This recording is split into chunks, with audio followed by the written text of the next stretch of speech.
Greetings, maidenless tarnished!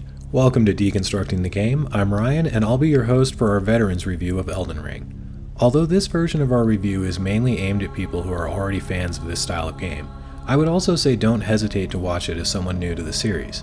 I'll be keeping it pretty light of any plot spoilers, and I think there's value if you've moved past just assuming fans of From games are frothing maniacs, to seeing how someone who has played a bunch of them thinks about and approaches the gameplay. One aspect of this review that's going to be a bit different than most is that I'm not going to focus much on the game's difficulty versus other games. It's just kind of a dead horse once you've played half a dozen of them.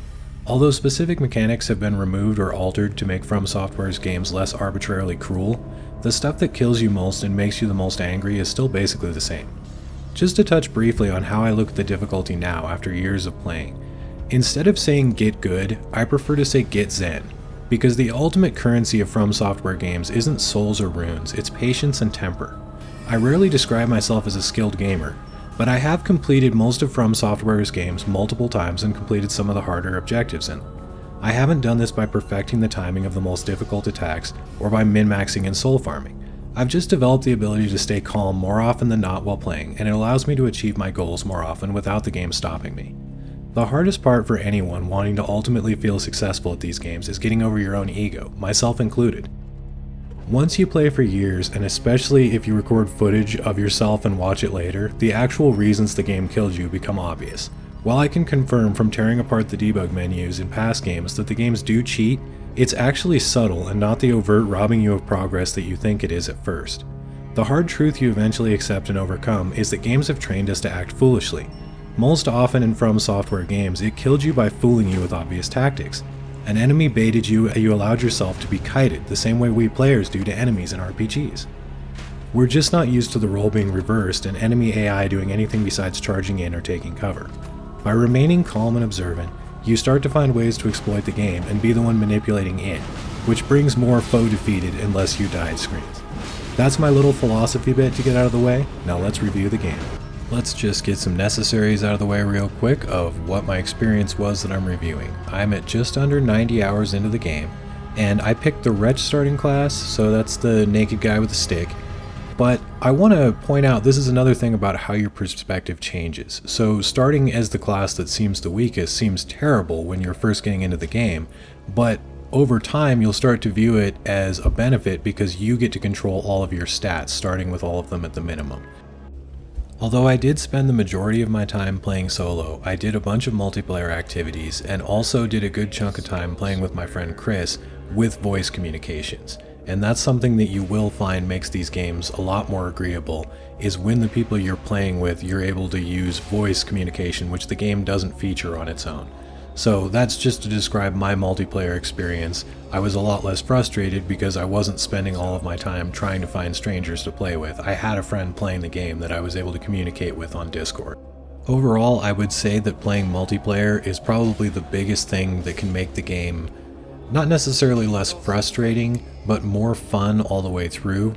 Sometimes just because after you get killed and you're ready to rage, someone else will do something silly that'll make you laugh, and it lightens the moment and makes it less of an incessant face beating if you're in one of those parts of the game. So multiplayer, although, normally I am someone who likes to play a lot solo, Mike expressed that to me while he was playing, it definitely can make the game sillier, more fun, less of a face flattening. The thing I want to spend the most time talking about in this review is the world itself, and it's just absolute magnitude, magnificence, mind-blowingness. Can I come up with any more M's here? This is probably one of the biggest, definitely the most dense, and by far the most interesting open world I've ever explored.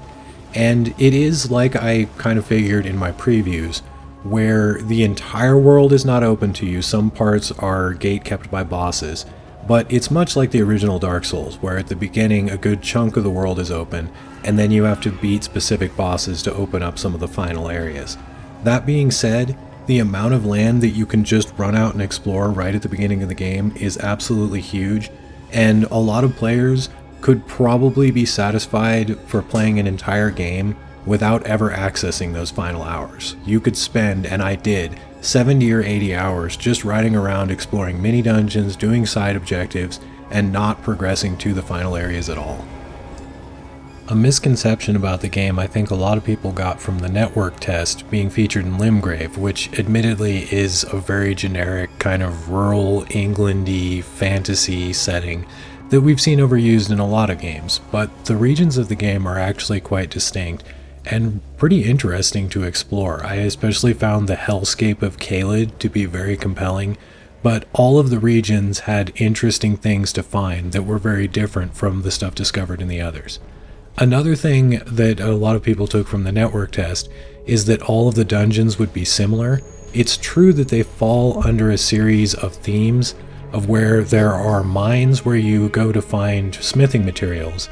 There are trials that often feature some sort of gimmick or puzzle to solve. And then there are also tombs where you find the items you use to upgrade your spirit ashes. And all of these will look kind of similar to kind of give you the idea that you want to say, burn your silver clawfoot to increase item drop rate because you're going in to harvest mining materials. When it comes to the legacy dungeons and major plot areas though, they all have a very distinct style and also fit in very well thematically with what's supposed to be going on there in the plot. One of them is even a massive battle where you can summon in NPCs that you've met so far in your quest, and I don't want to really say much more about that because I don't want to spoil how exciting it is to discover and take part in it. But it was definitely very different from all the other ones and its own distinct moment within the game. Elden Ring is definitely not a game where you have to worry about enough content for your money. There's not only the overworld map and the small mini dungeons as well as the legacy dungeons that I've already mentioned, but the game also has significantly large underground regions and also regions that are completely hidden and optional to discover.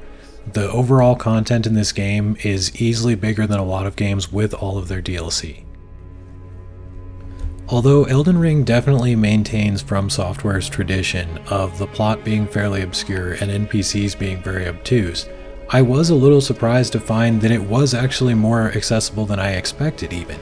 In this game, once you do find a quest and figure out how to start it, the NPCs are pretty direct about telling you where to go and what to do. They'll tell you where they're going next, and when you get there, they're usually there, and then they tell you where they're going after that. It was a change I found surprising but not at all unwelcome, because you spend a lot less time wondering where NPCs went or finding them dead, and feeling like every single thing they say to you is a trick or a trap. It's definitely a change I think a lot of people will appreciate, versus how hard it was to figure out what people even wanted you to do in previous From Software games. I want to talk real briefly about references, and specifically Berserk. A lot of people were worried that since Kentaro Miura, the creator of Berserk, passed away last year, and From Software are acknowledged fans of the series, that the whole plot of the game would be one big Berserk reference. Thankfully, that is not the case. Even as a fan of Berserk, I'm glad that it was kept to mostly visual and thematic references, and joined by a wide variety of other pop culture references, as in past From Software games. I'm pretty sure this one was even Planet of the Apes. But overall, the world is original, and pop culture references and jokes are just sort of peppered in there for a little bit of flavor. The somewhat surprising one that I noticed in my previews is to 20-year-old From Software game Evergrace, and that was completely confirmed by playing the game. Not only are there numerous name and theme references to Evergrace, but an entire region in Elden Ring, the Altus Plateau, seems to be designed to mimic the starting area of Evergrace, Saramit Hill. So I just thought that was interesting. It must be a favorite around the offices that inspired them to make Elden Ring. I'll be curious to hear more about that in interviews. I also want to touch briefly on the exploitability of the game, which I'm happy to say isn't that bad, at least so far. From Software seems to be pretty aware of what you can and can't do, and although there were a few early enemies like that first tree sentinel that I was able to cheese, and there are some gimmies like this dragon here, they seem to be pretty aware of what you can and can't do. Now when it comes to multiplayer exploits and cheating, it's early days so I can't say much. The servers seem to be struggling so much under the weight of all the players that I only had a handful of invasions the entire time I played, and there was only one person I thought might have been lag cheating, though they could have just had a really bad connection.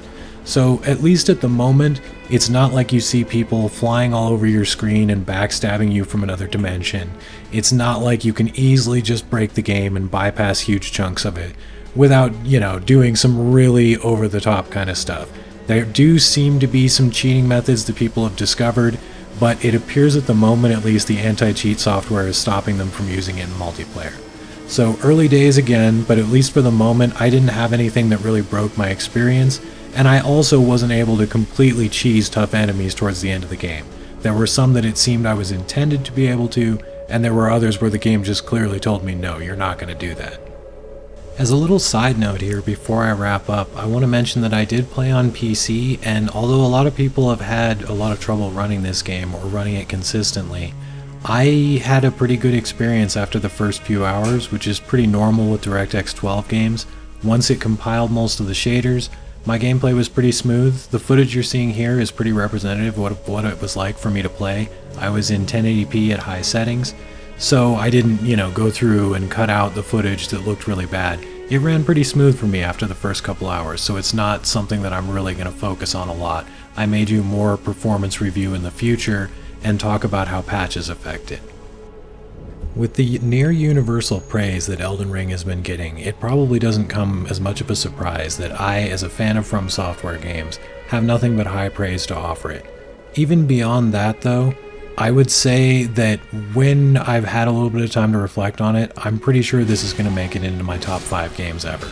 At the moment, while playing it for the first time, I would probably say it's my favorite game ever. Now, that could just sound like I'm in the glow of the moment, but it is truly a magnificent and massive achievement as a video game.